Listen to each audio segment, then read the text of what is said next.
मैं हूं Tarak Chaudhary. DGF livestock channel को सब्सक्राइब कीजिए और बेल आइकन को प्रेस कीजिए हमारी नई वीडियो को सबसे पहले।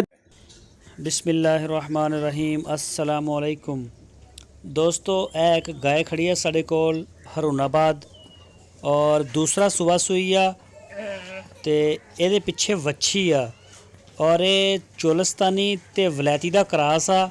दूसरा सुबह सूई 2 दिन होए 3 दिन इनू सूई नू और ਇਹਦਾ ਜਿਹੜਾ ਬੜਾ ਹੋ ਰਿਹਾ 12 किलो ਤੋਲ ਕੇ ਹੋ ਰਿਹਾ, यानी कि ਤੁਸੀਂ ਗੜਬੀਆਂ ਮਾਰ ਕੇ ਦੁੱਧ ਦਾ ਚੈੱਕ ਕਰ ਸਕਦੇ ਹੋ।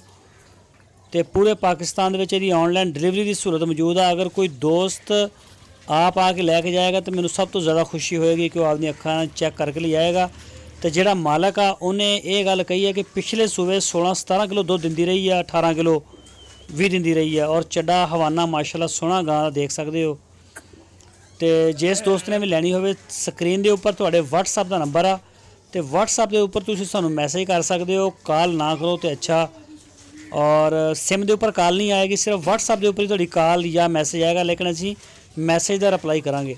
तो जिहड़े दोस्त साडे भरा नवे ने इस चैनल ते उन्होंने रिक्वेस्ट है कि साडे चैनल नूं सबसक्राइब करन ते बैल आइकन नूं प्रेस करन और साडी वीडियो नूं अपने दोस्तों नाल फेसबुक ते WhatsApp के ग्रुपों में लाजमी शेयर करन।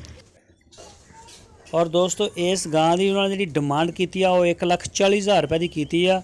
तो उन्होंने इस चीज़ की पूरी तसल्ली दी है कि ये जी गां आ पिछले सूबे तकरीबन 16 तो 18 लीटर तक के दरम्यान दुध दिंदी रही है।